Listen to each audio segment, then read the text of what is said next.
Estimada e querida, muito querida, Luciana Azeredo, diretora do CEP, Centro de Estudos e Psicanálise e Educação, Fernando Dias Costa. Nosso querido, muito querido também, que está se fazendo representar pela Luciana nesta noite, nosso amigo Dr. Luiz Leles, diretor do IMES, Instituto Mineiro de Educação Superior. Caras autoridades presentes, se tiver alguma autoridade que ainda nós não cumprimentamos, senhora Isabel Parolin, palestrante desta noite, na pessoa de quem eu cumprimento, o senhor Eugênio também. Prezados professores e professoras, queridos colegas, participantes do 2º Seminário de Educação de Governador Valadares.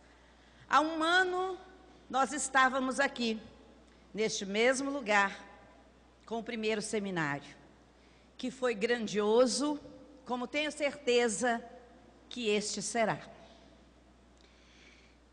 Tenho grande honra em participar deste 2º grande evento realizado em Governador Valadares.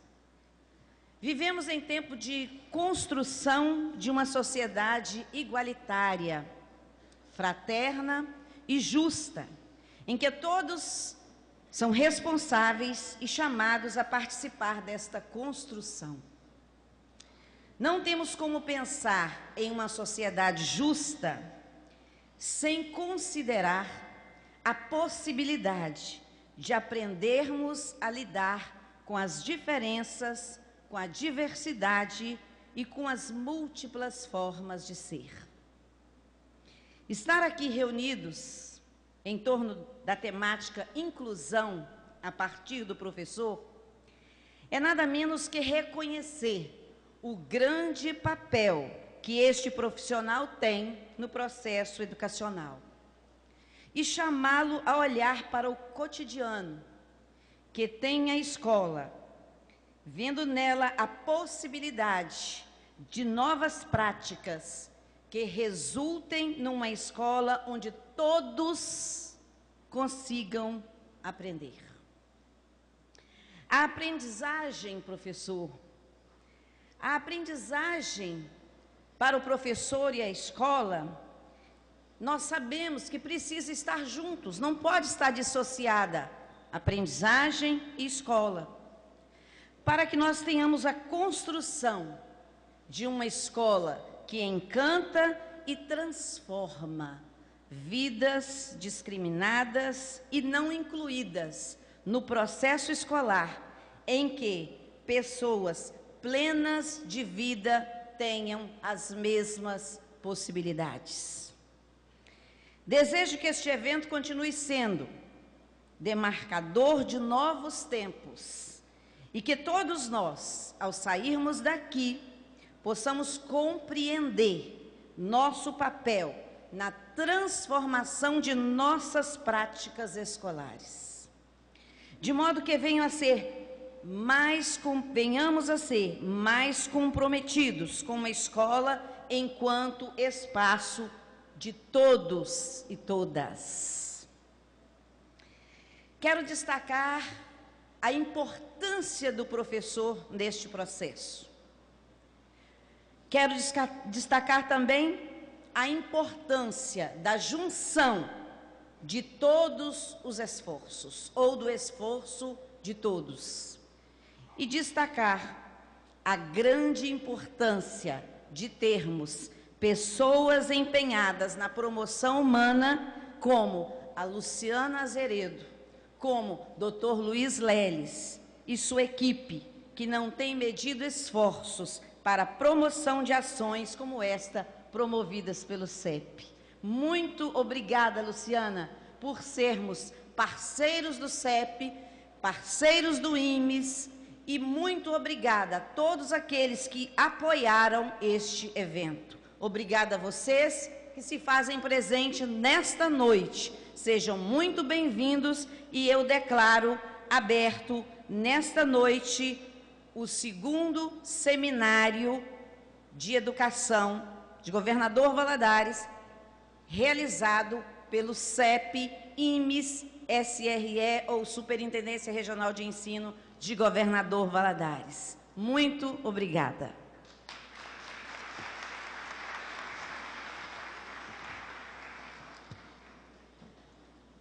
Passamos a palavra nesse instante à diretora do CEP, Centro de Estudos de Psicanálise e Educação, Fernando Dias Costa, senhora Luciana Maria Azeredo Dias Costa, que neste ato representa o IMES, Instituto Mineiro de Educação Superior.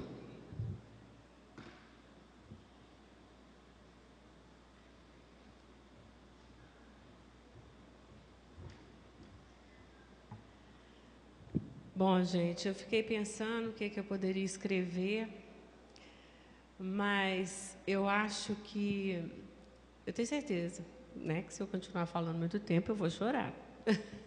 Mas isso que está acontecendo aqui hoje, que aconteceu o ano passado, né, a gente tem conseguido e conquistado espaços grandes, e isso aqui é fruto do trabalho do professor. Todo evento nosso, toda aula que nós damos, a gente nós pedimos uma avaliação e uma sugestão para que a gente possa trazer em Governador Valadares pessoas que nos ajudem a compreender algumas questões que estão ainda nebulosas. E eu fiquei muito satisfeita de ver a preocupação, a inquietação do professor, que se sente, de uma certa forma, excluído. Se o professor tivesse muito tranquilo, eu ficaria muito triste. Mas que bom que ele está inquieto, que ele está rebelde, que ele está buscando, né, conhecimento. E exatamente esse seminário de hoje é fruto de uma avaliação do ano passado e sugestão de vocês. E ele foi preparado, se todos são preparados com muito carinho, esse, então, foi com carinho muito especial. E eu quero aqui só uma breve palavrinha para minha mãe, que está ali. Ela é responsável pela educadora que eu tenho dentro de mim. E o nome da escola não é por acaso que tem o nome do meu pai, Fernando Dias Costa, que infelizmente hoje ele não está aqui. Mas minha mãe está aí. Essa é a homenagem, mãe, que eu posso fazer para vocês. Um beijo grande. Gente, muito obrigada.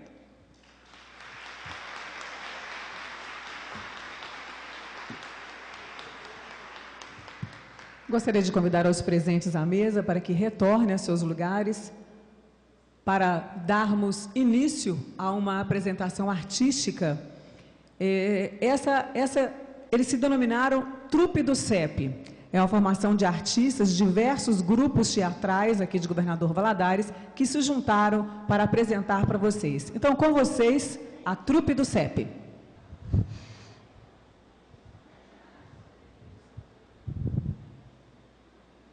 Oi. Oi. Eu sou a letra I.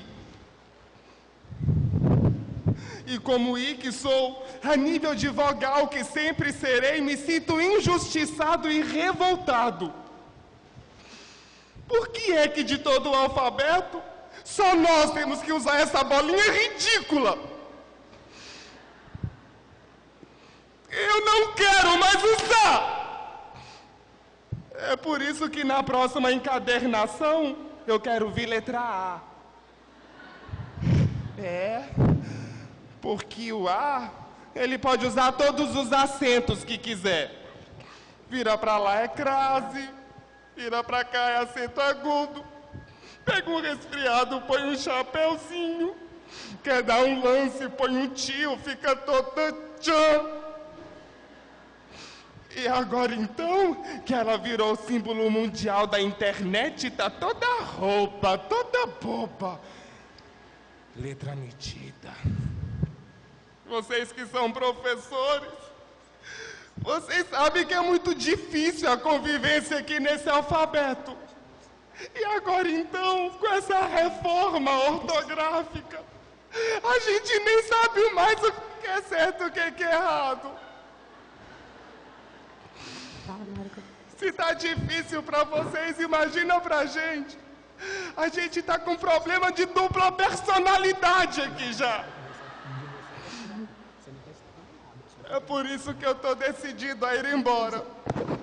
Eu como bom valadarense que sou, eu decidi então ir para os Estados Unidos. Eu vou descer. Só que lá, para se ter som de ir, só sendo Ypsilone. E eu não quero me render a esse ponto. Aí eu não consigo, você fala alguma coisa. Aí o O, que é o O, disse para eu ir para a Alemanha. Mas, gente, lá tem trema. Já pensou se ao invés de uma eu tiver de usar 2 bolinhas? Não! Daí eu pensei que se eu ficar, qual vai ser meu futuro? Qual vai ser meu futuro? Ai, acabou. Virar diminutivo na boca de casalzinho meloso?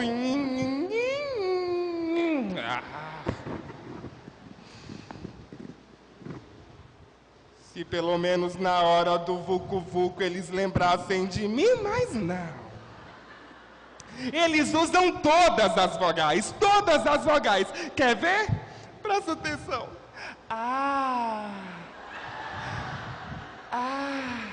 É,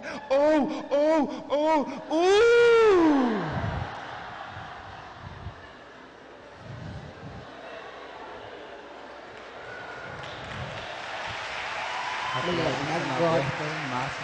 E olha o que é pior, quando fala...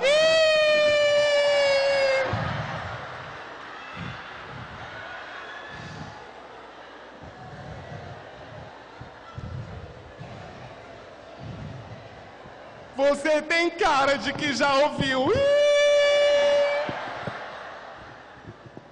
Como se não bastasse, vivem colocando a gente nessas siglas antipáticas, tipo IPTU, ICMS, R. Não, eu tô decidido a ir embora.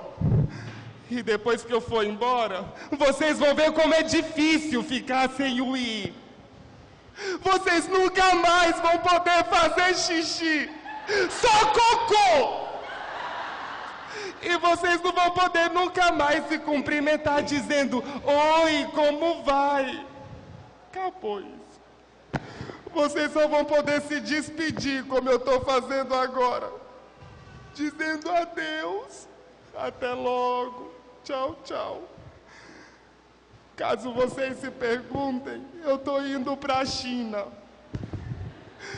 Já que eu sou magrinho, misturar aquele monte de pauzinho do alfabeto deles não vai ser difícil. É bom que ninguém me acha nunca mais. Tchau, tchau.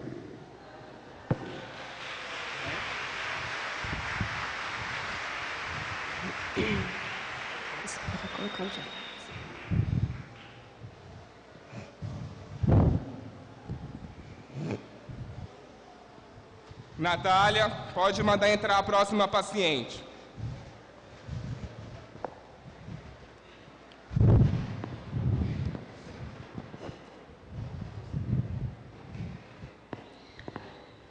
Boa noite, doutor. Boa noite, Rebeca. Como está se sentindo hoje? Eu estou muito bem. Em vista sente-se. do que eu estava, eu estou ótima. Sente-se, porque essa pode ser a nossa última sessão. E eu espero que seja. Eu também. Então, doutor, o senhor se lembra quando eu cheguei aqui? Lembro, com aquele cabelo curtinho, vermelho, que não combinava com você. E você emagreceu bastante, Rebeca. Gostei de ver. Ai, muito obrigada. Então, Parecia que eu ia enlouquecer. Nossa, eu não aguentava mais de tanta angústia. Eu não aguentava mais trabalhar naquele ambiente. Não, e aquela sala com aqueles alunos, todos barbados, casados, pais de família, e se imaginam como se fossem crianças. Deus me livre. Não, eu não dava conta mais. Estudar que é bom, ninguém queria, só queria saber de nota, nota, nota. E aquele diretor? Eu tinha vontade de pegar o pescoço dele e torcer o pescoço daquele homem. Porque ele ficava o tempo todo no meu pé, o tempo todo. Era tanto papel, era diário, era projeto, era monografia. Não, eu estava em tempo de arrancar os cabelos. Quase fiquei careca. Ai, eu não aguentava mais aquelas monografias. Quase que eu estava tirando a calcinha pela cabeça. Não! Podemos pular essa parte. Desculpa, doutor. Não, eu estava com os nervos à flor da pele. Olha, eu vou falar uma coisa, hein? O senhor não imagina a quantidade de medicamento que eu tomei. Não, não foi pouco, não. Foi muito mesmo. Por falar em medicamento, Rebeca, tem quase 6 meses que a gente veio diminuindo a dose e já tem um tempo que você parou de tomar. Como é que você me diz que seu corpo respondeu a essa ausência do medicamento? Alguma crise de abstinência? Alguma alteração importante? No começo eu senti um pouquinho de falta. Mas aí eu fui acostumando. Olha, doutor, eu estou ótima. Quem é a Rebeca lá de trás? E quem te viu e quem te vê, eu estou excelente. E a sua vida conjugal? Você acredita que meu marido não quer mais divorciar? É verdade. Nós vamos até, meu filho, ter a 2ª lua de mel. Isso é bom. E tem saído fora do convívio familiar? Tem se divertido?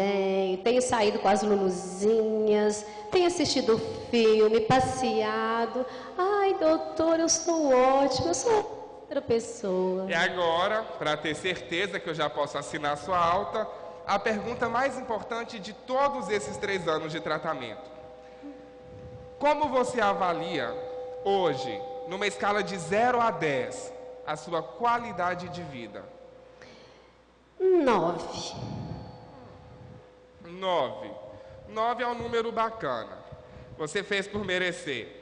Vou te dar sua alta, mas eu quero que você saia daqui e busque um 10. Só ganhando a Mega Sena. Aí é um pouco mais difícil. Mas saindo daqui, vida nova, vida normal, voltar para a sua rotina, profissional, pessoal, tudo a mesma coisa. E quando você me ligar de novo, vai ser para contar boas notícias. Pode deixar, Aqui doutor está a sua Fernando. alta. Muito obrigada. Olha, que bom que o meu psicanalista indicou o senhor. O senhor é excelente profissional. Eu que agradeço, Rebeca. Muito obrigada. Estou orgulhoso do seu progresso. Pode voltar para a vida normal. Pode deixar. Eu também. Boa noite. Gente, oi. Gente, mas é a Rebeca que está ali? É Rebeca, não é? Gente, mas tá diferente, Rebeca, olha. Tá bonita, tá jovem. Parece até que vai fazer exame de fezes. Olha.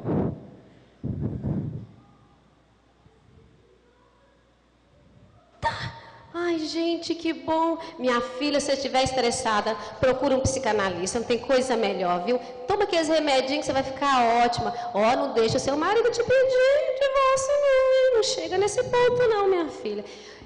Ai, como eu estou feliz. Feliz, gente. Outro dia a mulher tava louca. Olha só, alta. Isso aqui é letra de médico, eu não entendo não, mas tá escrito aqui que é alta, hein? Eu tenho certeza Como é que pode? Não tá escrito que tem Deve alta ter pirado aqui? de vez agora. Não tinha cura pra essa mulher não, moça. Não tinha não. Meu Deus, tô muito feliz. Rebeca! Gente do céu. Gente, mulher, você tá sumida. Ai, De bom te Olha, eu tenho uma novidade para você. Novidade, também Olha novidade só. ela tem. Depois de 3 anos de terapia, aqui, alta, pode ler. Gente, você aprendeu japonês, aprendeu, ó. 3 anos de terapia, aprendeu japonês. Não foi isso? Oi, tá tão feliz, Rodolfo, você nem imagina. Isso aqui é o que, filha? Que eu não tô entendendo. Isso é alta, tá escrito aqui. que Gente, alta. mas te deram alta. Claro, eu estou Mentira. ótima, não preciso mais. Hoje eu sou agora, sou uma outra Rebeca. Se curou. Segurou. Gente, então que ótimo. Quer dizer que agora você vai poder voltar, né? Voltar lá pra escola, né? Escola. Quer voltar pra Escola. voltar. Gente, na sala dos professores, estava todo mundo sentindo falta dela. Sala dos A diretora outro dia falou. Gente, os alunos estavam falando, os alunos até que estavam gostando, que era menos um livro para carregar. Mas a diretora reclamava todo dia. Você não tem noção como você está fazendo falta. Você não tem noção, Rebeca. Eu acho que você podia voltar. Você podia voltar para a escola mesmo. Já que você se curou, vamos voltar, né? Gente do céu, ó como é que ela tá feliz. Ó, falou da escola, ficou pulando de felicidade, ó. Mas espera aí, Rebeca, então quer dizer, então, agora, definitivamente, você pode voltar a dar aula na universidade. Ai, gente, ai, meu Deus do céu. Gente, eu puxo a língua, o que que faz? Gente, filha, Rebeca, ai, Senhor, tem a alta do médico, Jesus. Agora é decifrar japonês para saber o telefone desse filho da mãe. Vou usar seus créditos. Senhor. Não dá nem para saber o nome do filho da mãe. Pelo menos o número tem timbrado aqui. Desliga o vibracal um pouquinho. Alô, doutor? Doutor Rebeca tá aqui. Tá aparecendo o celular no mudo. É normal isso? Não é. Parece que não é não, gente. Não é normal não. Então, eu acho, doutor, acho que ela vai precisar pelo menos de mais uns 3 anos de tratamento. É para levar? Vou levar. Tá, aguarda aí na porta, porque eu não dou conta não, viu? Obrigado. É para levar. Falaram que tem que levar. Porque ela disse que tá curada, mas é isso aí, ó.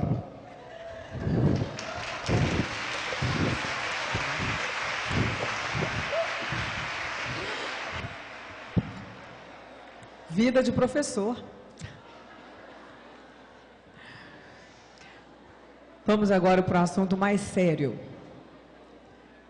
Pedagoga, psicopedagoga, psicodramatista e mestre em Psicologia da Educação pela PUC de São Paulo, psicopedagoga clínica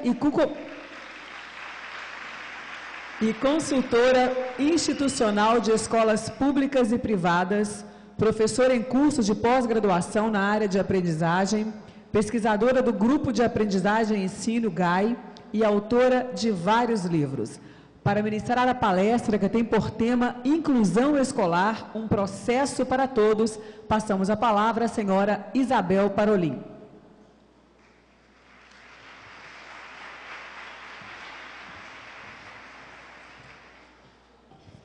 Boa noite, gente. Vocês viram que nós tivemos aqui alguns...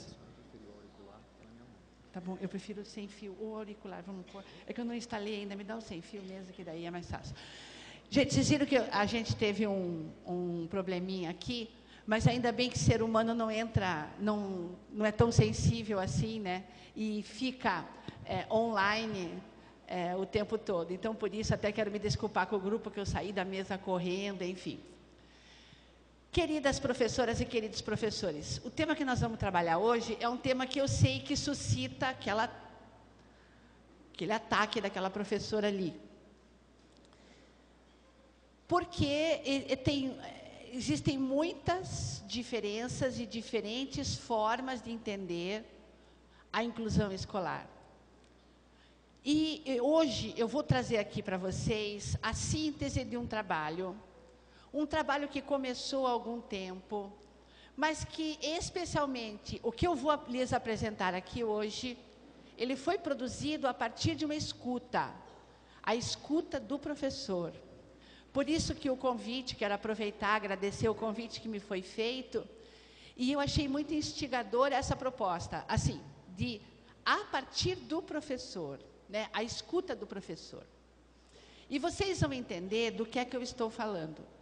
Eu estou falando daquele professor que dizia, comentava comigo, que tinha de fazer a inclusão, que não tinha condições de fazer aquilo, enfim. Vou apresentar aqui para vocês uma forma da gente trabalhar a inclusão escolar a partir do que eu ouvi e do que eu entendi e das queixas que os professores me trouxeram.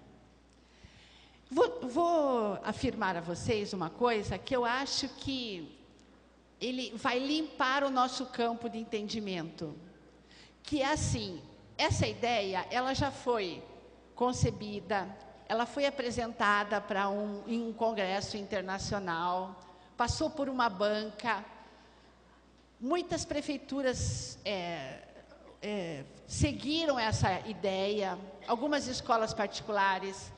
Já foi publicado um segundo livro com as ideias colocadas em prática.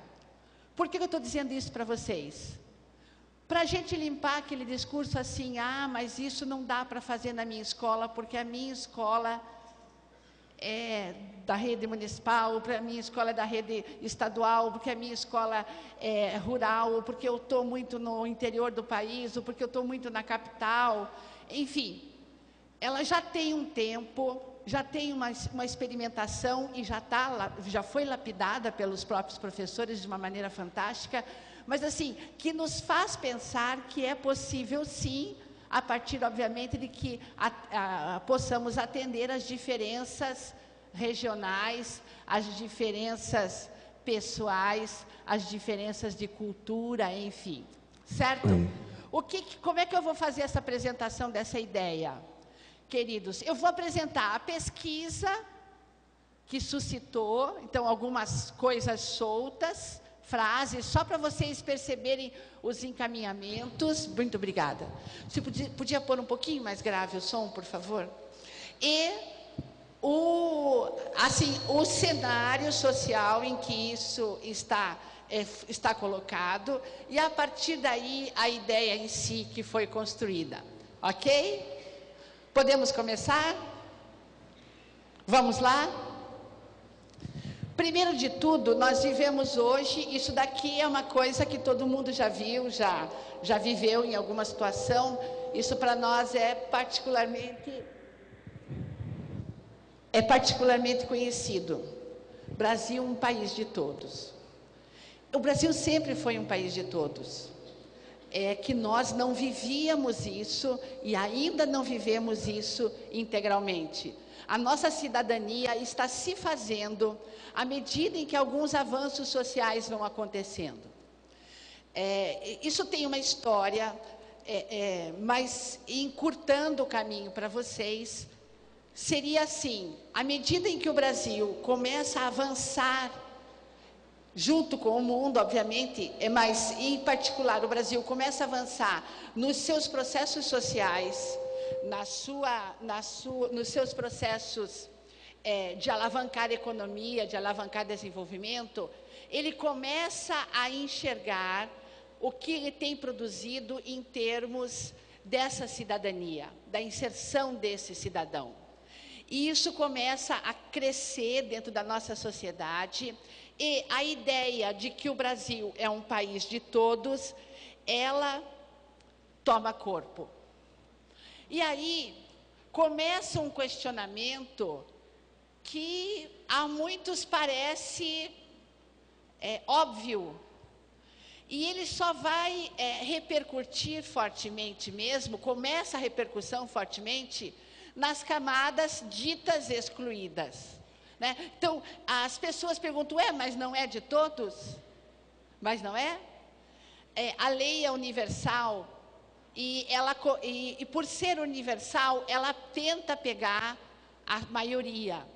Mas como nada, nenhuma lei vai conseguir pegar todas as situações na sua maioria, o que acontece? É preciso fazer uma correção de fluxo, ou uma correção dessa lei, da universalidade da lei. Que é, eu vou pular aqui, que eu já me adiantei, mas eu vou pular aqui, que é a questão da equidade.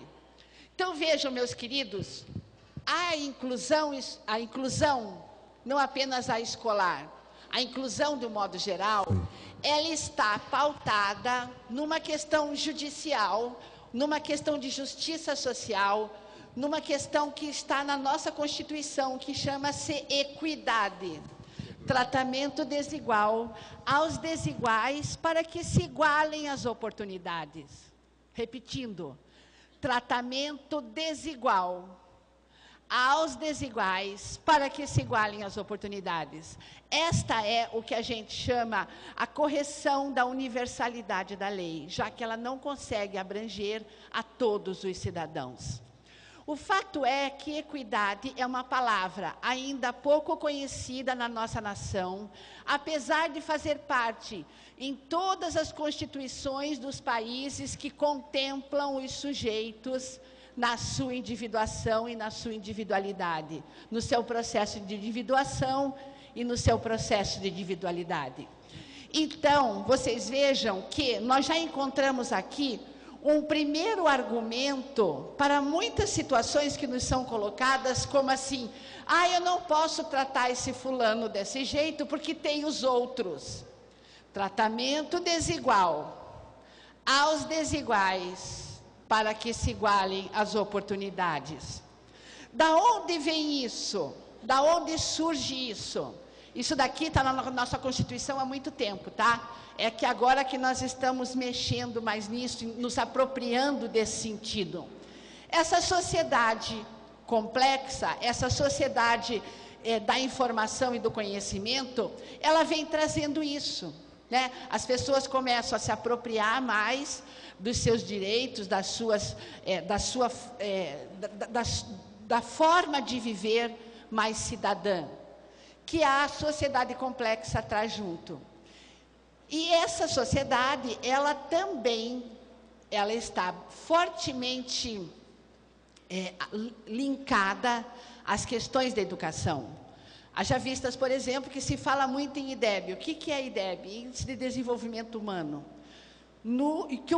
Que, aliás, o Brasil vai mal, obrigada, né? A última medição do Brasil, ela estava em 84º lugar. Se a gente considerar que o Brasil é hoje a 6ª economia do mundo, encostada na França, encostadíssima na França, há de se pensar que nessa média de IDEB, a educação, a saúde também, a expectativa de vida, ela está tendo um peso muito grande. Então, a partir disso, começa um movimento que todos nós conhecemos, que é repensar e reestruturar a função social da escola, né? A função social da escola é promover inserção social, ou seja, instrumentalizar esse sujeito, esse cidadão, para viver plenamente nessa sociedade. Bem, e como é que anda isso na nossa cidade, na nossa coletividade, no nosso país?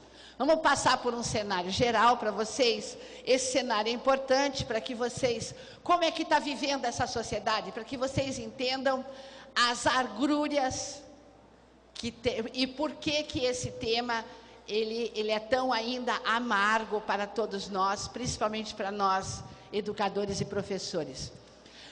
Como é que andam as relações? Isso daqui, eu participei de um evento em São Paulo, em que foi discutidas as questões da web e das relações, inclusive tinha um representante do Facebook, e ele apontou algumas imagens mais clicadas, mais compartilhadas do Face, no nosso círculo aqui, e essa é uma delas, tá? Então vejam, gente, o pai pergunta, e daí, querida, como é que foi seu dia hoje? E ela diz assim, você pode ler sobre o meu dia, papai, no meu Facebook. né?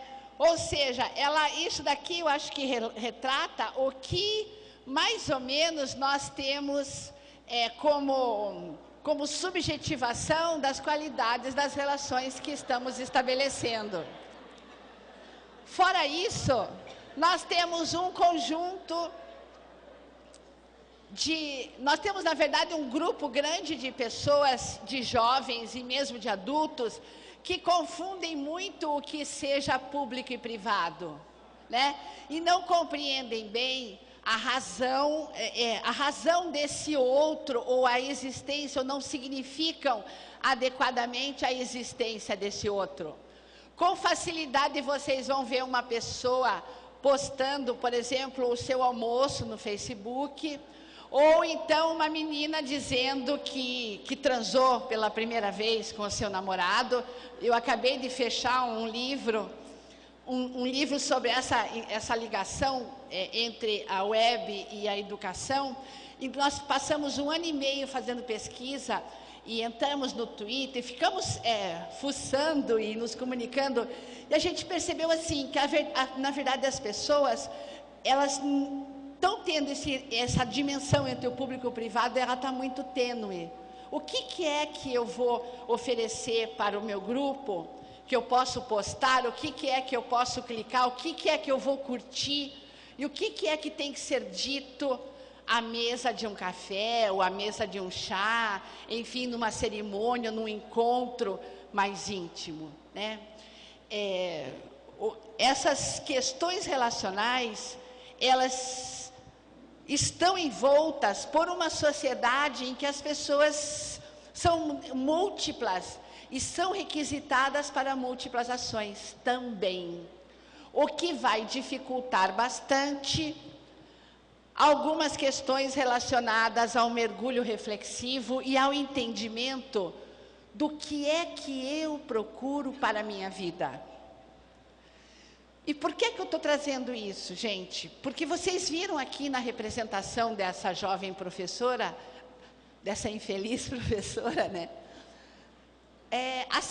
A representação disso daqui. O que é felicidade, afinal? O que é que eu estou fazendo? O que é que eu estou procurando na minha vida?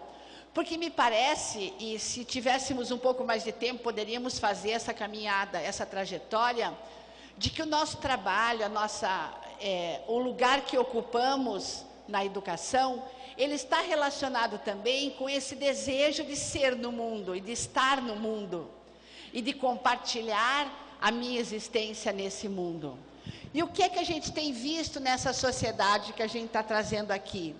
Que a superação, a felicidade, o sucesso, que é tão ventilado, né? Representado por ter um cabelo liso. Outro dia um sociólogo falou uma coisa que eu achei muito interessante: o Brasil é um país de pele escura e cabelo liso. Nós não nos apropriamos, não aceitamos essa coisa da nossa raça, do nosso tamanho. Nós desejamos o manequim 36, a caminhonete lá, a família margarina, ou seja, tudo que está distante e que vai acabar causando uma distância cada vez maior do que seja a superação, felicidade e sucesso. Porém, nessa sociedade, a grande pergunta tem sido assim: como que eu vou conseguir fazer esse passo de superação, né? Vejam lá, a Mafalda, entrando numa casa que faz chaves, pergunta ao chaveiro: bom dia, moço, quero que me faça a chave da felicidade. Com muito prazer, menina, você trouxe o modelo? Ela sai e diz: espertinho esse velhinho.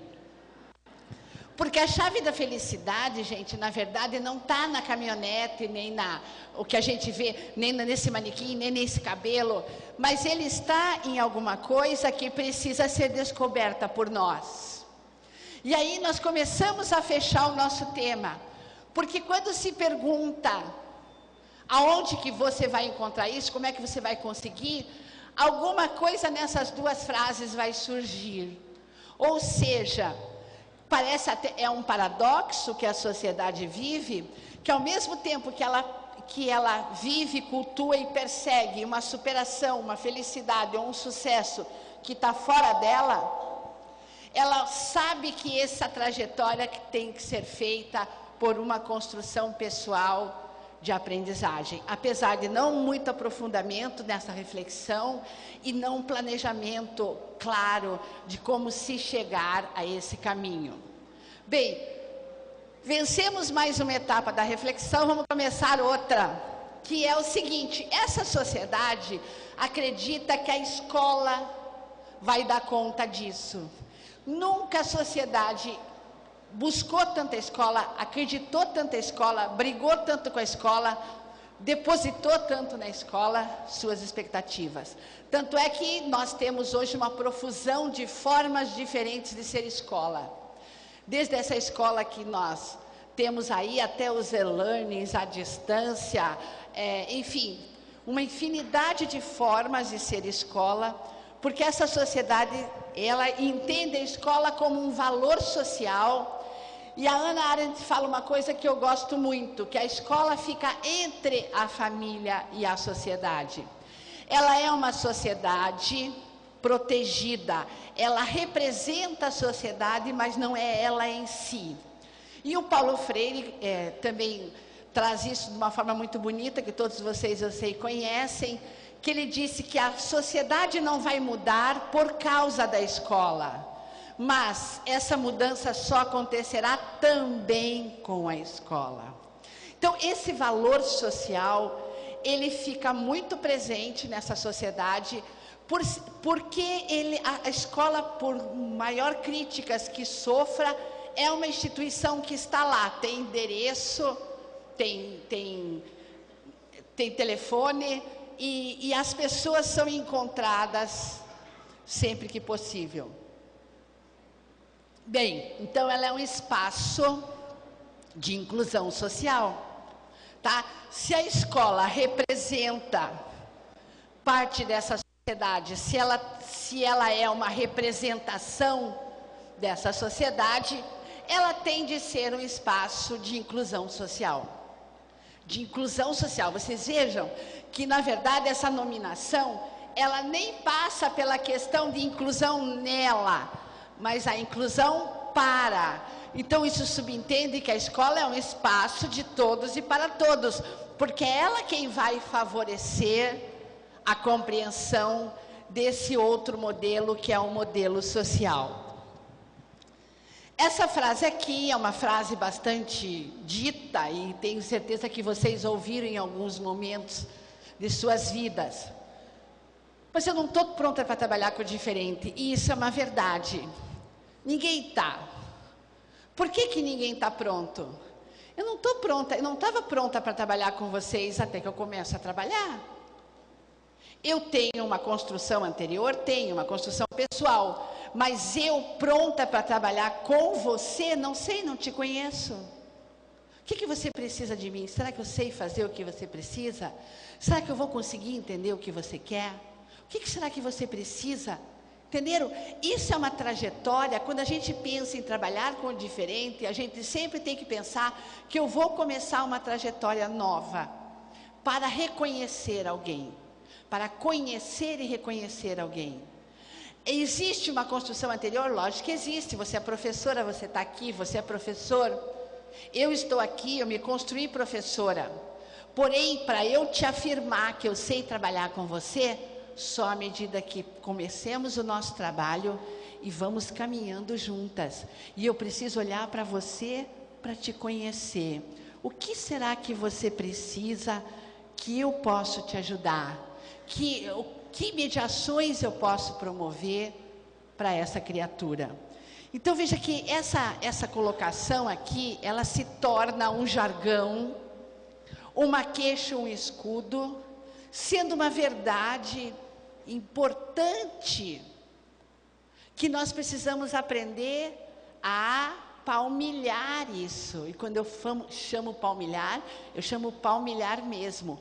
Quando a gente trabalha com seres humanos, nós não trabalhamos com o meu TDAH, nem com o meu PC, nem com o meu... Não, eu trabalho com o fulano que tem um nome, que é filho de fulano e de Beltrano. Então, isso vai fazer com que essa frase seja verdadeira, mas não como um ponto final. Vocês viram que eu pus reticências. Eu não sei trabalhar com você ainda, mas eu quero aprender à medida em que eu vá trabalhando com você. Trago aqui para vocês 2 discursos recortados da minha pesquisa, mas que são bastante encontrados. Eles só divergem em pequenos pontos. Esta mãe não necessariamente é daquela professora, tá? São frases mais encontradas das professoras e das mães. Esse menino tem alguma coisa, só pode ter algo errado com ele. Ele tem uma coisa errada. Não presta atenção, lógico que não aprende esses detalhes, mas assim, ele tem uma coisa errada. A escola diz. Aí vem a mãe e diz assim: eu não sei o que acontece com meu filho. Ele é mal educado, não para, não gosta de estudar. O que vai ser dele? Ele é mal educado, não sei por quem. Ou seja, aí existe uma constatação que vocês estão vendo, estou vendo pela reação de vocês, que vocês a reconhecem. Essa criança tem alguma coisa. Eu peço um laudo para poder incluir. Tá? E a escola assim fez por uma década, gente. Por uma década a escola pediu o laudo para incluir. Esse laudo é feito preferencialmente por um médico que em 15 minutos consegue o que a professora não conseguiu, às vezes, em 4 meses, 5 meses, 6 meses, o que a escola não conseguiu em 2 anos, o que é prodigioso. E incluir quer dizer mandar para frente. Nós já temos uma geração toda que foi mandada para frente, vocês sabem. Ou seja, esse menino não é de ninguém. Ele acaba sendo um cliente do laboratório. Na verdade, ele acaba sendo um consumidor. Os sociólogos agora e o pessoal da psicologia têm tratado esse consumidor. Ele consome remédios. O que agrava isso é que a nossa comunidade se preocupa muito com aprovação. Ela quer aprovação e reprovação. Então, incluir quer dizer aprovar esse menino. Vamos aprová-lo, porque ele é o meu incluído. Certo? Eu estou vendo que vocês identificam esse discurso, vocês identificam essa prática. Eu sei que sim, porque, infelizmente, eu já estive aqui por perto, e eu sei que essa prática é uma prática bastante comum entre nós. A mãe esqueceu que eu tinha recuperação e depois disso que eu infernizei tanto a vida dela que ela esqueceu. Tudo eu? Ela esquece, eu sou culpado? Lá em casa tudo é minha culpa? Queridos, este menino infernizou tanto a mãe dele mesmo, que ela esqueceu mesmo. Isso, eu estou dizendo, eu peguei uma prancha para trazer para vocês, mas existem outros discursos, porque normalmente essa dinâmica é uma dinâmica familiar. Essa ebulição é uma dinâmica familiar. Esse menino vai representar uma dinâmica que daí a escola chama a mãe e quer que a mãe dê um jeito no guri. Daí a mãe erra o dia. Aí a mãe chega na escola e começa a falar do outro irmão. Estou vendo pela reação de vocês que reconhecem isso. Ou seja, a gente tenta solução ou transferir para quem não vai dar conta. Certo? Essa pessoa, se ela desse conta, esse filho não estaria apresentando esse sintoma. Porque ela muito provavelmente faz parte desse modelo social que eu trouxe rapidamente para vocês. Esse modelo que é um modelo que provoca um circuito de desatenção. Os índices de Facebook, principalmente de mulheres no Brasil, a estatística mostra que muito poucas mulheres não estão lá clicando na hora da janta. Tem um pico de cliques, eles têm lá todo o mapa. O que quer dizer o seguinte, gente, que esse modelo social é um modelo que não tem a educação, a formação dos seus filhos como prioritário. tá? Existem vários outros indicadores que eu não estou trazendo aqui nesse momento. O fato é que nos diz Vallon que a temperatura emocional do contexto é que dinamiza a atividade cognitiva. Eu vou começar a trazer agora para que nos interessa. A temperatura emocional do contexto é que dinamiza a atividade cognitiva. Ele não falou que é uma família culta, ele não falou que é uma mãe que... Ele fala assim, a temperatura emocional do contexto. E a gente já fez aqui uma rápida passagem sobre essa temperatura, né? De como é que está esse contexto e como é que vive esta família, né? Então, vamos lá. Velho, eu estou entendendo tudo de matemática. Um show. Só é ruim na hora da prova. O professor sempre complica, nunca pergunta do jeito que ele fez na aula. Se não tivesse prova, seria 10, brother. Daí a pesquisadora falou alguma coisa lá que não foi registrada, não pus aqui na prancha porque era irrelevante. Mas daí ele disse assim, sei lá, eu entendo de um jeito da aula, depois na prova deu, não lembro, dá branco, perco. Do que nós estamos falando? Nós estamos falando de um grupo grande de meninos que vai para centros de atendimento, mas que, na verdade, eles não aprenderam a pensar, eles não têm oportunidade, nem encaminhamento, nem metodologia, que os ensine, que os ajude a pensar. E sem pensar, brother, dá branco. Porque o cara não faz igual na aula. Na prova, o professor complica. A Prova Brasil está aí para mostrar isso. O Enem está aí para mostrar que os critérios principais de aprendizagem hoje são o pensar sobre aquilo. Muitas pessoas vão aos consultórios de psicopedagogia. Eu tenho consultório há 21 anos, então eu posso falar com muita propriedade sobre isso, como tendo dificuldades de aprendizagem. E eu digo que eles não têm eles têm com a aprendizagem. Principalmente porque não tem uma mediação que lhes ensine a pensar. E esse menino passa a fazer parte de uma síndrome, a maior de todas no nosso país, que é a síndrome do encaminhamento. Eu tenho descrito essa síndrome com características e comorbidades, enfim. Mas, ou seja, esse menino vai para o neurologista diz o que ele tem, dele volta para a escola, aí a escola que antes tinha um menino que não aprendia, agora ela tem o problema dobrado. Porque agora ela tem um menino que continua não aprendendo, mas que tem um laudo. Tem professor que diz, esse é o meu laudado. Tem até o verbo, eu laudo, tu laudas, ele lauda. Nós laudamos, vós laudais e eles laudam.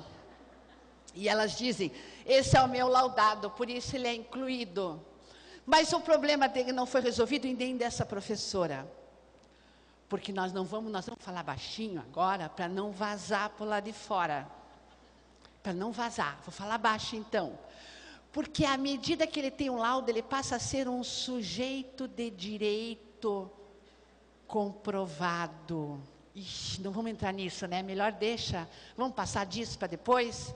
Vamos. Então, a escola passa a ter dois problemas.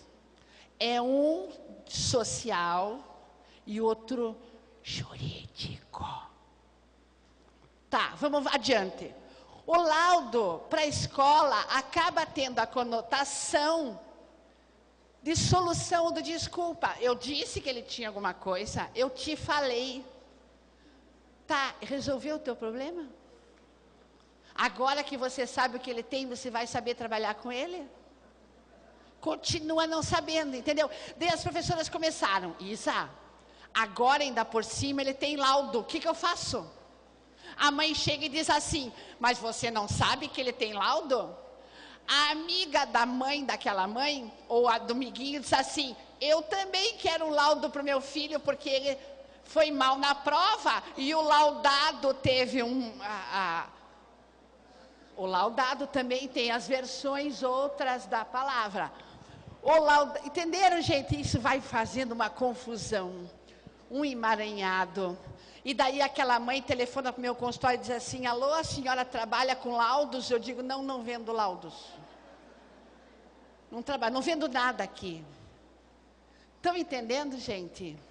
Que vai fazendo uma confusão enorme. E a tendência é medicar. Eu tenho um amigo que morreu há pouco tempo. Nós perdemos um grande psiquiatra, que é o José Alteral, que fazia uma pesquisa maravilhosa sobre isso. E ele apresentou um livro meu contando uma situação que ele vive muito. As mães ou as escolas ligam e dizem assim, é o doutor José? Diziam, né, que agora só com a lei. Você trabalha com Ritalina? Ele diz, não, eu trabalho com gente, com criança, sou especializada em criança. Elas não querem nem saber, elas só querem saber se vai receitar a Ritalina, que a Ritalina é joia, ela põe a criança no lugar. Tá? Então, assim, uma tendência, como se... Vocês já imaginaram se a nossa formação passasse por um medicamento, gente? Que show de bola que seria? Não seria show de bola? Eu tomava uns 3 por dia. Não é mesmo? Vejam, meus amores. Nós pedimos avaliação e não fazemos o circuito avaliar para intervir, intervir para modificar. E modificar é o seguinte, constatar o que dá para mudar e ressignificar o que está colocado, o que está posto. Então, é para isso que serve a avaliação de uma criança. É para nos dar rumos, para nos dar condições de trabalho. Vocês lembram que o Vallon disse que é a temperatura emocional do contexto que vai dinamizar a atividade cognitiva? É por isso que eu coloquei ali, que eu preciso entender a qualidade das relações que essa criança estabelece para eu poder começar a fazer a promoção desse ser humano como um ser humano que precisa aprender, enfim. O que eu estou dizendo, gente? Que a escola não quer um diagnóstico. O diagnóstico vira-se contra ela. A escola quer uma avaliação. O que é uma avaliação, gente? Avaliação é uma reunião de vários olhares. De vários olhares. A escola não ganha em nada com um diagnóstico. Ainda mais um diagnóstico de um profissional. A escola precisa de uma avaliação que seja a reunião dos olhares das pessoas que convivem com essa criança, para que a gente possa entender como é que ela vive, como é que ela se movimenta, quais são as possibilidades que ela tem. Gosto muito quando a Jussara Hoffmann fala que a avaliação ela é multidirecional, por quê? E multiprofissional. Por quê? Porque eu vou olhar a partir do que eu experienciei, do que eu entendo.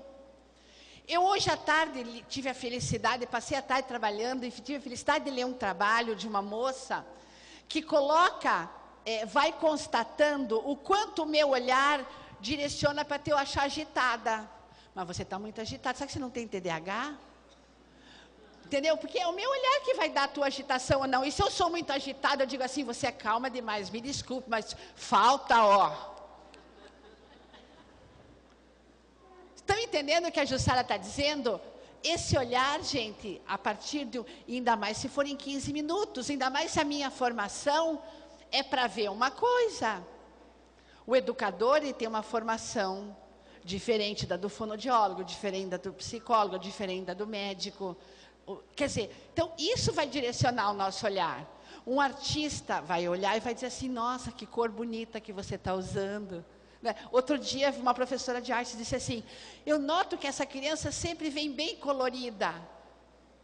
Nossa, nunca tinha notado isso. Tá? Por quê? Porque eu não tenho olhos de ver isso. E ela acrescentou uma coisa bacana, aquela professora. Então vejam, gente... os critérios de avaliação são muito subjetivos e vão depender muito da formação que tenhamos todos.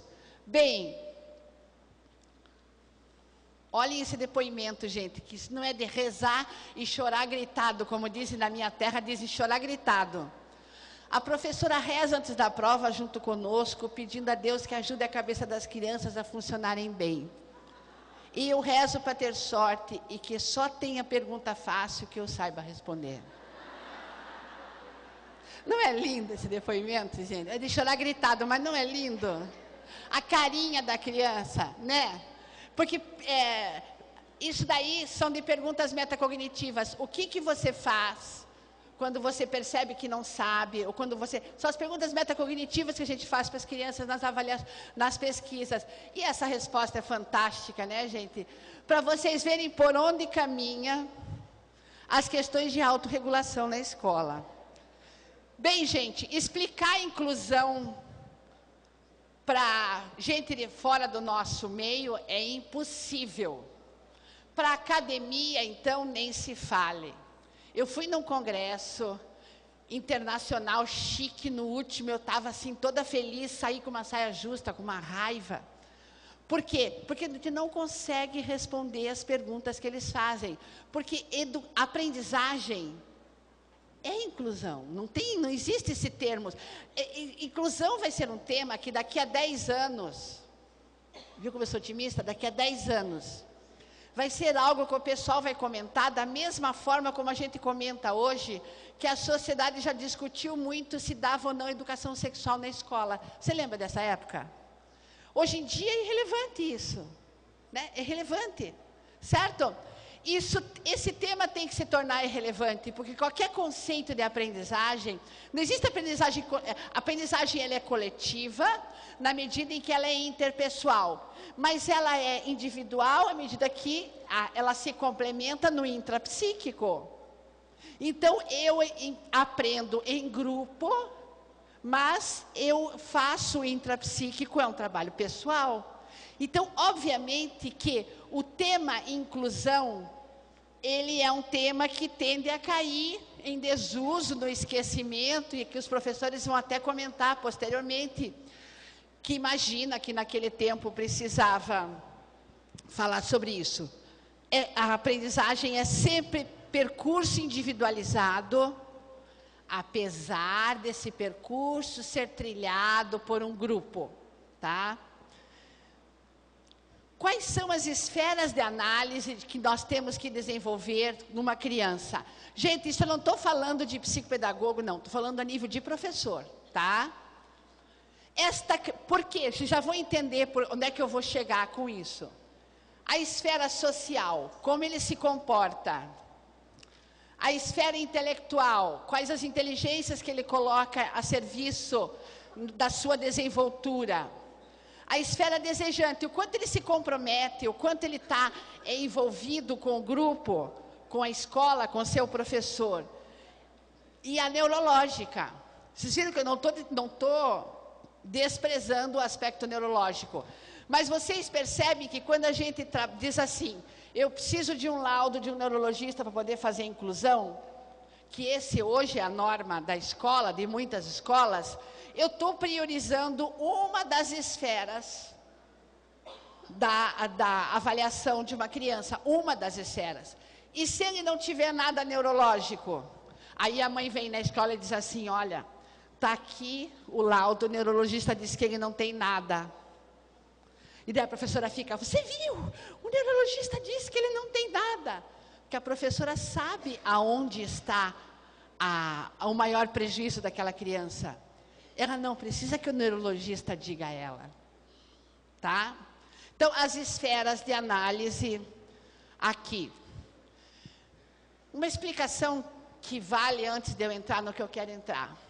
O sujeito, quando nasce, essa é uma fundamentação, o Vallon fala sobre isso, porém, hoje, a neurociência está mostrando isso, a teoria da modularidade da mente também. O sujeito, quando nasce, ele é ele está sob o domínio biológico, psicossocial. À medida que ele vai se desenvolvendo, ele vai ficando menos mais psicossocial. À medida que ele cresce, esse psicossocial se desenvolve e esse biológico fica lá.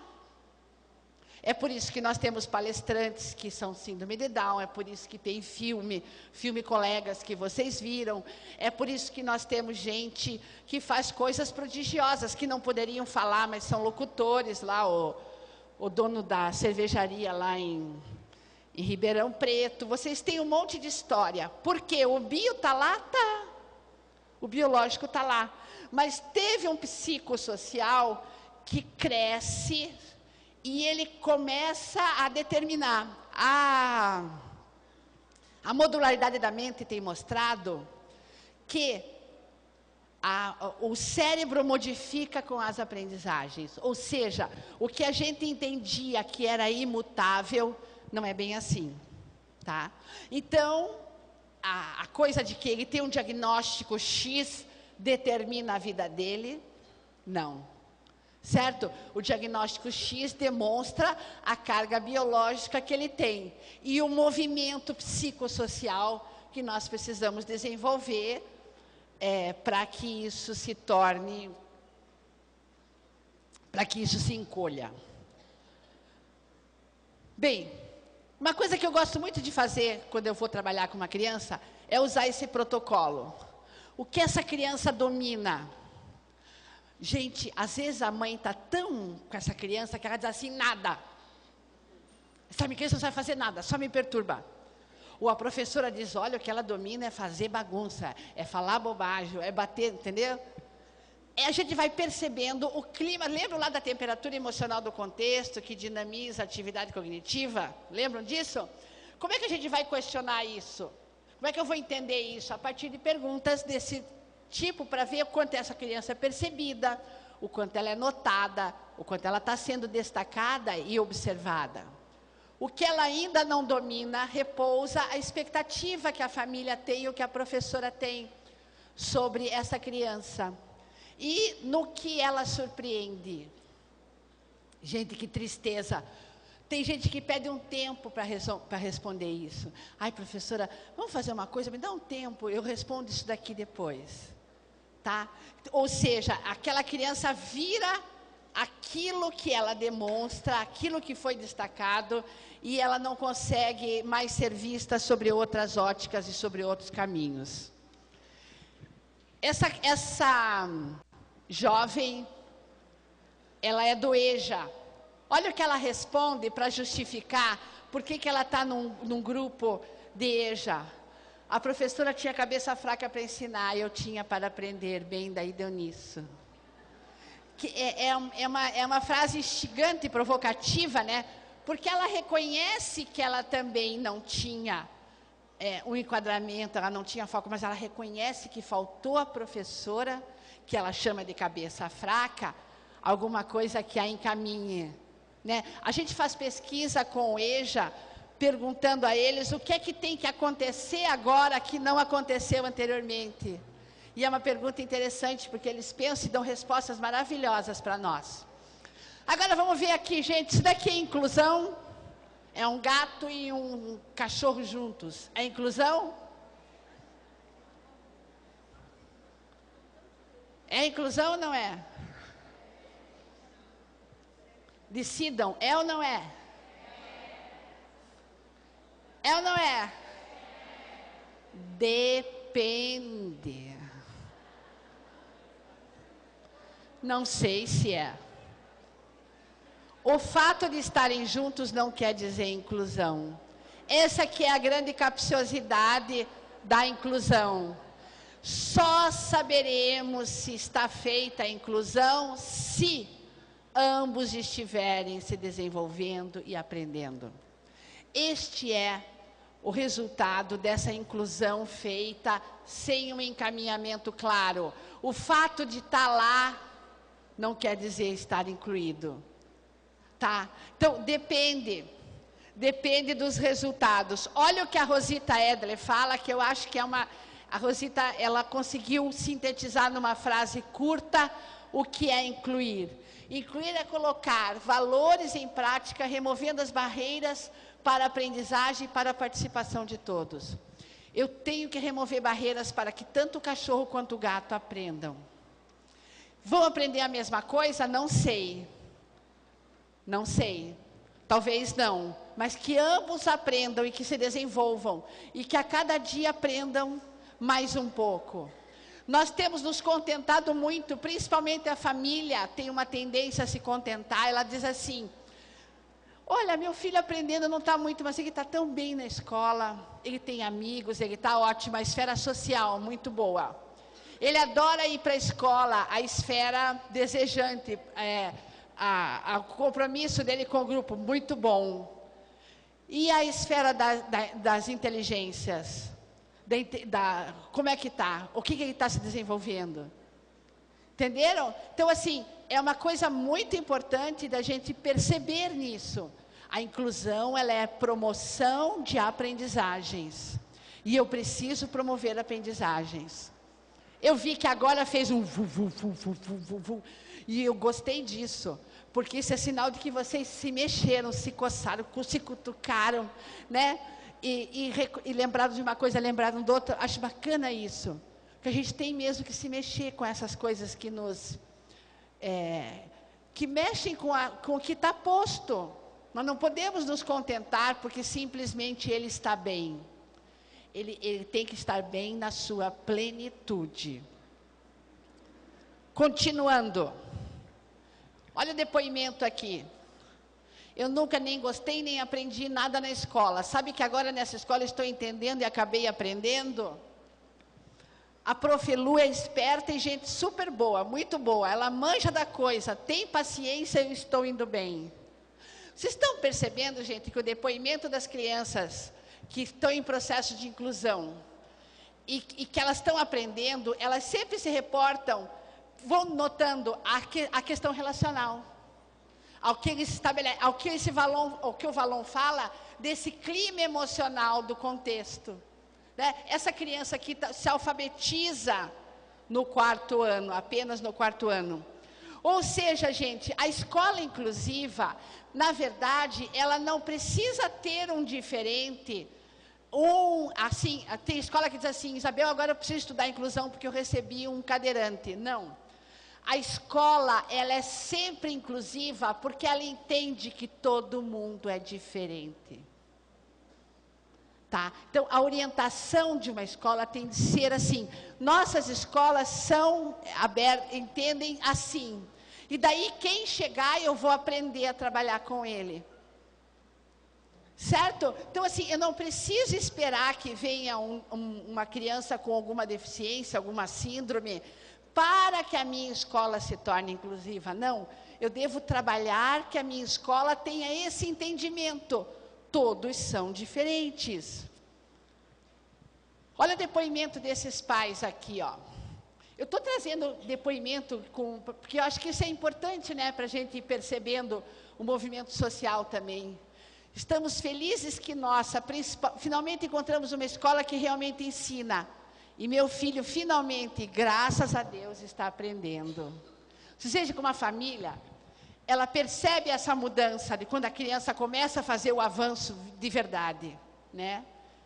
Você não imagina o nosso alívio. Então, veja, gente, o que eu estou trazendo? Foco na aprendizagem, correto? Agora, vou trazer foco na aprendizagem, porque vocês já entenderam das esferas. Vocês entenderam bem as esferas? E a aprendizagem agora é uma instância que vai pegar essas esferas todas, certo? Mas ela tem que ser contemplada, ok? Podemos prosseguir? Só mais um depoimento aqui, ó. Eu não consigo aprender na sala e com a prof. Tenho problema, acho que é na cabeça. As minhas pernas são boas, eu sou o bom de gol da minha turma, mas só para isso sou bom. Que triste, né? Essa criança falando e balançando a perna e olhando para elas como quem diz, está aqui o que eu tenho de bom. Né? Isso ela não construiu sozinha. Esse discurso é um discurso de muitos outros que foram, de muita coisa que ele ouviu, que ele foi construindo dessa forma. Lembra lá do Valon? Antes de entrar em meandros, quero dizer para vocês que não é incluir, acelerar. Aceleração, tem municípios inteiros que fazem aceleração da aprendizagem. E a criança vai passando para o primeiro, para o segundo, para o terceiro e para o quarto, e faz a curva, e quinto e sexto, e vai, e oitavo e nono, em 1 ano e meio ela fez 9 anos da escola. Daí você pede para ela assim, leia, redija isso aqui, ele não consegue redigir, ele não consegue ler. Tá? Essa aceleração que está por aí não é inclusão. É a aceleração mas não é inclusão. Diminuir conteúdos, eu diminuo o conteúdo para ele, isso não é inclusão. Não corrija os erros dele, isso não é inclusão. Não cobre estudo, não cobre o trabalho, não precisa fazer tarefa, ele é incluído, ele vai errar mesmo. Dentro assim, ele vai errar mesmo, Isabel. Melhor não faça, deixa. Ele é o meu incluído, é laudado. Tá. Gente, vocês sabem que eles são tratados assim, não sabem? Não sabem? Tem prova de incluído, entre aspas, que não é nem corrigida. Tá? Isso não é inclusão, gente. O que eu vou apresentar para vocês agora independe de diagnóstico, certo? Por quê? Porque eu, ouvindo os professores, percebi que esses diagnósticos externos não estavam ajudando os professores. Então, o que eu vou apresentar agora é para qualquer caso, certo? Como é que nós vamos trabalhar com esse menino, com essa menina? Independente do que ele tenha. Eu quero saber qual é o maior prejuízo dessa criança. Eu, professora, eu com a minha coordenadora, eu chamo a professora de artes, professor de educação física, a psicóloga da escola, a psicopedagoga, quem tiver. A mãe, pergunto para a mãe, no que é que ele tem, na tua opinião, o maior prejuízo? O que mais te perturba? O que você acha que perturba a vida dele? Essa mãe pode dizer assim para vocês, ele não me obedece. Ela vai dizer, na experiência que nós tivemos, é a primeira coisa que a mãe diz, ela não me obedece. Ok. Professora, qual é a maior dificuldade dele? Ele não consegue prestar atenção, Isabel. Não presta atenção. Professora de educação física, qual é a dificuldade dele? Comigo, sabe que, pensando bem, deixa eu ver. Não, ele presta atenção. Comigo, ele é meio danadinho, mas até que... Tá. Vai para a cantineira. Quem tiver... E nós vamos, a partir disso, construir uma rede de oportunidades para essa criança. Nós todos vamos combinar e nós vamos construir uma rede de oportunidades, independente do laudo. Vou contar um caso para vocês. Eu recebi uma criança no meu consultório, filha de uma fono, com diagnóstico dado pelo grupo das fonoaudiólogas de dislexia, uma menina. A mãe me diz assim, Isabel, ela é disléxica, minhas colegas da associação diagnosticaram, ela é típica disléxica, o fato dela o pai dela é disléxico, eu não sei por que a escola quer que ela venha aqui. Telefonei para a escola, por que ela tem que vir aqui? Isabel, porque ela é insuportável. E a mãe dela é pior ainda. Como assim? O que acontece? Tá. Eles me contaram que essa menina, qualquer coisa, dizia assim, eu tenho direito a um leitor, eu sou disléxica, desenvolta, bem loquaz, de uma mãe desenvolta e bem loquaz. A mãe gritava, minha filha tem dislexia, ela troca esquerda com direita, ela não pode fazer futebol, não pode chutar gol. E o professor de educação física queria matar aquela mãe. A mãe é insuportável, eu não posso dar futebol para a menina, não posso dar vôlei, porque ela... Todos os sintomas de dislexia nós sabemos de cor na escola. Qual é o maior prejuízo dessa menina? Ser insuportável. Não é ter a dislexia. Certo? É ser insuportável. Em que sentido? Nós não podemos escrever isso, né? Fiz uma reunião com o pai, com a mãe, com as professoras, com as pessoas. Ela não fez parte porque ela tem 9 anos e era insuportável. Não, é porque ela tinha um discurso muito pronto, ela não fez parte da reunião. E nós chegamos à conclusão que o maior prejuízo dessa menina era não participar, não fazer parte do grupo. Ela se auto-excluía porque ela tinha um diagnóstico, ela tinha direitos. E esses direitos, ao invés de incluí-la, o grupo a excluía. E nós combinamos que ela iria tentar exercitar a esquerda e a direita dela. E a mãe dizia assim, mas isso você não está respeitando, essa menina tem isso, aquilo. Eu falei assim, ela tem, mas isso é habilidade. É habilidade. Gente, diz lá, inabilidade para ler, escrever, demora para... Não é isso? Tá, vamos tentar que ela faça, que ela copie, vamos fazer uma adequação para ela, mas ela vai ter de fazer. Mas o que ela não vai aceitar, porque ela já conhece bem o quadro, nós vamos ensiná-la, que ela muda, que isso muda, e tal. Enfim, essa menina deu um trabalho, a mãe deu um trabalhão, mas o pai, que era disléxico também, segundo a mãe, vira na reunião e diz assim, vamos tentar, porque essa menina está ficando insuportável mesmo. E a mãe faz pelo jeito eles estavam tendo trabalho em casa com ela também. E a escola começou, todo mundo fez uma reunião na escola, nessa reunião.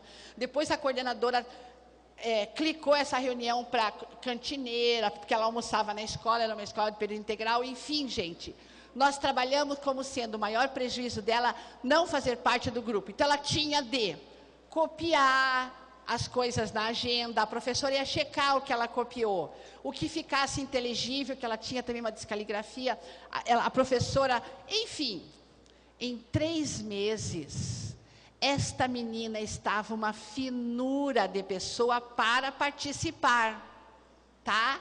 Aí voltamos lá, qual é o maior prejuízo dela? É que ela ainda se recusa a ler. Ela até copia, ela até escreve, trabalha em grupo, ela dita para a colega escrever. Mas ela mesmo... Aí nós fomos... Entenderam, gente? Isso independe do diagnóstico e isso traz, de novo, o poder de fogo da escola. Como é que nós, da escola, e agora eu me coloco como nós, porque eu vivo dentro da escola... Vamos trabalhar só se uma pessoa lá de fora disser o que eu tenho de fazer. Que é isso, gente? Quem é que vai ao dentista e diz assim, olha, o cara lá de fora mandou você fazer assim, assado ou cozido? Isso não tem cabimento, gente. A escola tem de saber lidar, é a professora quem vai reger esse grupo. Eu estou falando... que eu fui construindo isso e fui trabalhando com a escola, mas é a professora junto com o pessoal da escola e a família que dizendo qual é o maior prejuízo dessa criança, que encaminhamentos precisamos dar. Estão entendendo, gente? Que daí, tá, se tiver um neurologista junto, ótimo, mas que esse neurologista faça parte do grupo. E que ele seja seu parceiro. Eu preciso entender quais são os aspectos neurológicos dessa criança. Como é que funciona essa cabeça? Fantástico, não é? Se nós tivermos um neurologista que faça isso. Se tivermos uma fono que nos ajude. A própria psicopedagogia, gente. Eu sou psicopedagoga. Eu digo para vocês, eu vejo que as psicopedagogas, elas traçam e entregam. Tá? Não, gente, é parceria. É parceria. Eu preciso devolver essa criança, como psicopedagoga, eu penso que eu preciso devolver essa criança o mais rápido possível a essa escola. Tem algumas considerações que precisam ser feitas, meus queridos. Primeiro, no Brasil, o Pedro Demo apresentou meu livro. Não esse que eu entreguei foi o José Pacheco, mas o outro, que foi a partir do Pedro Demo que apresentou. Só que o Pedro Demo disse assim para mim, Isa, eu não recuperação. E você fala em recuperação no livro, eu não acredito nisso. Eu acredito. Eu acho que dá para recuperar a aprendizagem, desde que ele diz, no Brasil não tem recuperação. Eu acho que poucas escolas fazem recuperação no Brasil mesmo. Porque eu estou dizendo que muitas vezes a gente diz que o maior prejuízo dele é na aprendizagem, que ele já fez várias recuperações e ele não fez. Tá? Recuperar é rever o processo de um determinado aluno. Se ele não aprendeu com você, a recuperação dele não pode ser com você, então. Vamos trocar. Eu vou atender teus alunos que não tiveram dificuldade com isso, e você atende os meus que tiveram. Entenderam? Vamos trocar, vamos diversificar, vamos mudar a forma, porque desse jeito ele já não aprendeu. Vamos pensar numa outra forma, assim a recuperação funciona. Estou vendo que vocês estão também de novo alvoroçados, né? Eu acho legal isso, porque é sinal de que vocês estão... Outra coisa, gente, que procedimentos inclusivos nós podemos fazer, que são as redes de oportunidades? Diversas, é você que vai me dizer o que você precisa. Gente, quer ver uma coisa? Agora está numa moda monitoria. Então, o aluno tem uma dificuldade, tem que ter um monitor em sala. Depende. Depende da professora, depende da turma. Já imaginaram uma professora com 3 monitores diferentes numa turma? Certo? Não, depende, a professora tem que dizer, eu não quero monitor. Não, eu preciso, mas eu preciso de que situação? Estão entendendo, gente? Não pode a pessoa vir de fora e dizer, vai entrar um monitor na tua turma. Pera lá, turma, entenderam? Então, assim, esses procedimentos que estão aqui, os ajustes com o aluno, com a família, com a escola, os critérios diferenciados de avaliação, mas, gente, critérios. Como é que uma criança avança? Quando ela tem critérios de avaliação. Então, a turma toda do 4º ano está trabalhando inscrição, está trabalhando, enfim, gêneros de narrativas diferentes. Aquele aluno tem por critério traçar um parágrafo que tenha coesão. Porque daí eu leio o parágrafo dele, tem coesão, eu atingi o objetivo, eu posso seguir para outro. Como eles estão funcionando agora, eu não tenho critério para avaliar, com o que ele fizer está bom. Estão entendendo? Por que eu disse, não é diminuir conteúdo, é adequar. Não é não corrigir o erro, é ter um critério para a correção do erro. Eu agora não vou corrigir palavras complexas, mas vou corrigir palavras simples, vou mostrar, acentuar, vou pedir para ele reescrever a prova.